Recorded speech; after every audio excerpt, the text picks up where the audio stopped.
반갑습니다. 미풍입니다. 집 사고 잠이 안 온다고 합니다. 저도 잠이 안 와요. 언제 잠이 올까? 언제 편안해질까? 이 내용이죠. 그래서 보면은 최근에 너무 추워요. 제가 올해부터는 빙하기가 시작된다고 말씀드렸습니다. 이 빙하기 때문에 저는 가스비가 아파트 관리비보다 더 많이 나오고 있습니다. 네, 이게 충격적인 일이 아닐 수도 없고, 그리고 또 추워서도 잠이 안 오고, 여러 가지 지금 현안 때문에, 부동산 문제 때문에 또 잠이 안 오고, 정말 하루라도 편하게 자고 싶습니다. 여러분들 다 똑같이 그렇게 생각하실 거라고 저는 그렇게 믿어 의심치 않고, 그러면 왜 잠이 안 올까? 집 사고 잠이 오지 않는다. 은행 주담대 연 6, 7% 시간 문제라고 그러는데, 자, 이게 지금 굉장히 지금 왜곡이 되어 있다고 말씀드렸습니다. 이게 말이 안 된다고 그랬죠. 지금 기준금리가 1.25%면은 실질적으로 스프레드, 기준금리와 주담대금리의 스프레드 2%를 올리게 되면은 3.5% 정도, 3.25 정도에서 3.5%가 사실은 3.25죠. 기준금리가 1.25니까 뭐 기준금리, 주담대금리가 3.25에서 3.5%가 정상이죠. 항상 그랬습니다. 기준금리와 주담대금리의 차이는 2% 내외가 항상 적정선이었습니다. 그런데 지금 6, 7% 넘어간다는 것이 시간 문제라는 간다는 것은 지금 이게 스프레드가 지금 5% 정도 벌어지고 있다는 겁니다. 이 스프레드 차이는 누가 먹습니까? 은행들이 다 먹죠. 성과금 잔치를 한다고 지금 난리도 아닙니다. 그래서 이거는 굉장히 뭔가가 잘못되어 있고, 이것이 비정상적인 것을 정상으로 빨리 바꿔놔야지 우리 국민들, 서민들이 편안하게 잠을 잘 수 있다. 그러면은 다른 나라 우리 한번 잠깐 보겠습니다. 네, 중국을 볼게요. 중국은 오히려 더 지금 돈풀기를 하고 금리를 낮추고 있다고 합니다. 여러분들 맨날 뉴스에 보면은 뭐 금리를 올린다 그런다고 다 거짓말이에요. 금리를 올린 국가가 어디 있습니까? 금리를 올린다는 얘기를 하지. 영국이 한 차례 올렸습니까? 네, 영국이 있고, 뭐 남미 쪽에 뭐 이상한 나라 있잖아요. 거기에 한번 올렸나요? 우리나라 지금 한국을 보시면은 3번 올렸어요. 3번. 이 말이 안 되죠. 웃깁니다. 지금 중국 보세요. 2달 연속 금리 인하예요. 지금 최저치입니다. 금리 인하. 또 돈 풀기하고 준비하고 있습니다. 왜 그렇습니까? 금리 한번 잘못 올리게 되면은 경기가 완전히 다 죽어버립니다. 지금은 경기가 회복이 되고 고용시장이 회복이 된 상태가 아니기 때문에 이게 굉장히 잘못되어 있다. 그래서 저는 이 금리 문제를 저는 금리 문제로 접근해야지, 이거를 정치적인 문제로 접근을 하다 보니까 저는 이것이 비정상적인 어떤 상황으로 가고 있다, 이렇게 보고 있습니다. 그래서 이건 저는 하루빨리 금리 결정이란 문제, 이런 것들은 경제 논리로 빨리 접근했으면 좋겠습니다. 그래서 자, 그러면 미국도 한번 볼게요. 0.25%, 0%에서 0.25% 그대로입니다. 말만 맨날 1년 동안 금리 올린다고 말하죠. 작년 말에는 안 그랬습니까? 작년 말에 금리 올린다고, 9월 달부터 올린다고. 안 올리죠. 왜 못 올립니다, 이거? 올릴 수는 있어요. 저는 최대 올린다고 해도 1%까지라고 보고 있습니다. 그런데 이게 급격하게 올릴 수가 상당히 어렵습니다. 그러면은 아마 3월 달 정도를 한번 올린다고 해도 이거를 텀을 두고 매우 스테이블하게 올라갈 가능성이 크다. 그리고 미국 금리는 저는 1% 내외가 되면은 뭐 거기서부터는 어느 정도는 안정이라 보고 있습니다. 왜 그렇습니까? 이게 경착륙이 되면 안 되죠. 지난 시간에도 한번 알려드렸는데, 경착륙이 되면 안 되고 연착륙이 돼야 됩니다. 그런데 연착륙이 되려고 하는 조건도 있습니다. 경기가 과열되고 있는 상황에서 금리를 올렸을 때 연착륙이나 경착륙이라는 문제를 따지지, 지금 경기가 회복되어 있는 게 전혀 없는 상태에서 금리를 어떻게 올리겠습니까? 단순히 인플레이션, 물가 상승률 때문에 올릴 수는 없다는 겁니다. 그래서 여러 가지 요건이 있는데, 이 물가 상승이라는 부분들이 일시적인 수도 있고 여러 가지 상황에 따라서 변화가 될 수 있기 때문에 이게 섣불리 행동을 하지 못한다. 그래서 저는 이 금리 문제도 미국은 마찬가지입니다. 연착륙으로 가야 되죠. 연착륙. 금리도 서서히 이렇게 올라가야 됩니다. 그래서 이거는 소프트 랜딩이라고 합니다. 위에는 하드 랜딩이라고 그러고, 그래서 소프트 랜딩, 연착륙 서서히 올라가는 거고, 경착륙은 급격하게 올리는 거죠. 우리나라는 지금 경착륙으로 금리 시장을 급격하게 올리고 있습니다. 이것이 어마어마한 부작용을 만들기 때문에 지금 FOMC도 마찬가지입니다. 지금 이것을 말은 굉장히 많으나 실질적으로는 쉽지가 않다. 이렇게 보시면 될 것 같아요. 그래서 한국에 있는 여러분들만 호구다. 저는 그렇게 보고 있습니다. 완전 호구가 되고 있습니다. 그러니까 이제 금리 시장 그리고 대출 시장 자체가 다 막아진 상태죠. 총량 대출 그다음에 DSR 규제.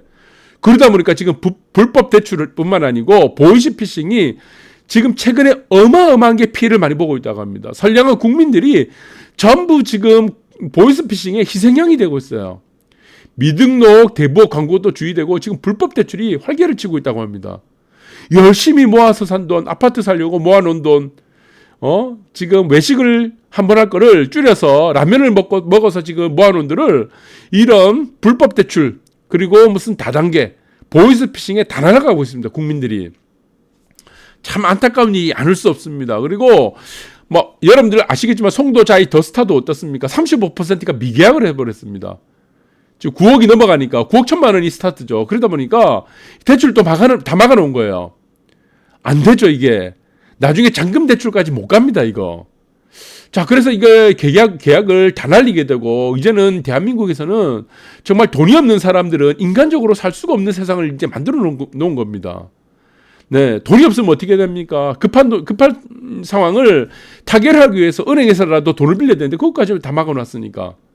그래서 지금 이제 기존의 집을 팔고 새 아파트를 갈 수 있는 이 탈출구도 다 막아놨습니다. 금매도 살 사람이 없는 거예요. 거래 절벽이 굉장히 심각합니다. 거래 절벽. 그래서 조급해진 집주인들 보시면은 수억 원을 지금 집주인들이 왜 조급해졌습니까? 갈아타야 되니까. 송도에 지금 계약이 당첨됐는데 지금 갈아타야 되죠. 대출이 안 되니까. 이거 팔아서라도 들어가야 되는데 안 되는 거예요. 금매 내놔도 지금 뭐 수억 금매 내놔도 안 팔리고 있는 상황이고 이 답이 없습니다 지금. 그래서 갈아타기 영향도 저쪽 싸게 나오니 이쪽도 싸게 내놓는다. 이 지금 아까 어제도 말씀드린 내용입니다. 예, 이것도 안 되고 저것도 안 되고 방법이 없이 만들어 버렸습니다. 탈출구를 다 막아 버렸어요. 불이 났습니다 건물에. 네, 건물이 이렇게 불이 났으면은 비상구 엑지트가 있어야 되죠. 비상구가 있어야 됩니다. 비상구를 전부 다 막아놓은 거야. 어떻게 되겠습니까? 불이 났어. 이거 불이 막 나. 어떻게 되겠습니까? 그러면 이 안에 있는 사람들이 뭐예요? 여기서 이제 이익을 보는 사람들은 불법 지금 보시면은 뭐 불법 대출.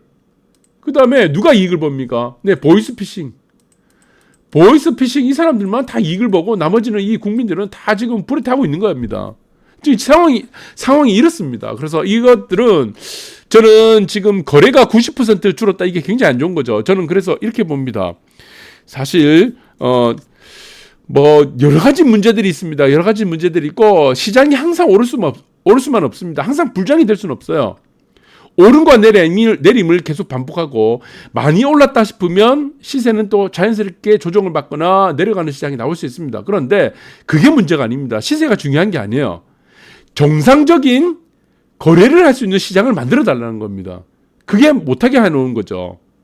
그래서 오름과 내림이 중요하지 않다는 겁니다. 지금 시세가 내려가는 것을 우리가 조정이라고 말하는 사람들이 있어요. 지금 왜 하락하는 것을 이것을 조정이 아니고 이 하락하는 것을 우리가 안정이라고 얘기합니까? 이건 안정이 아니죠.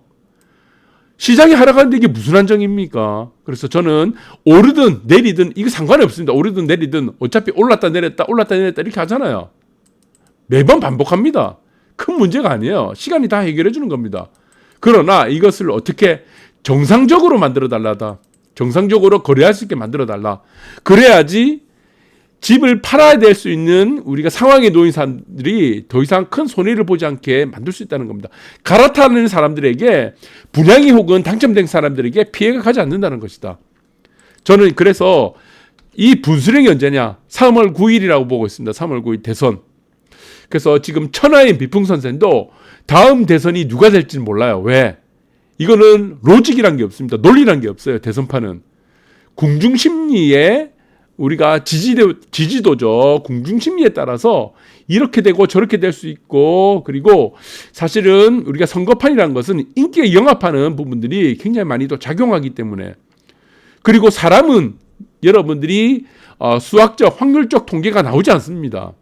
뭐 이거는 뭐 지금 뭐 분석하는 뭐 따로 있겠죠, 회사가. 그래서 저는 천하의 미풍선생도 다음에 대선에서 누가 당선될지는 모른다.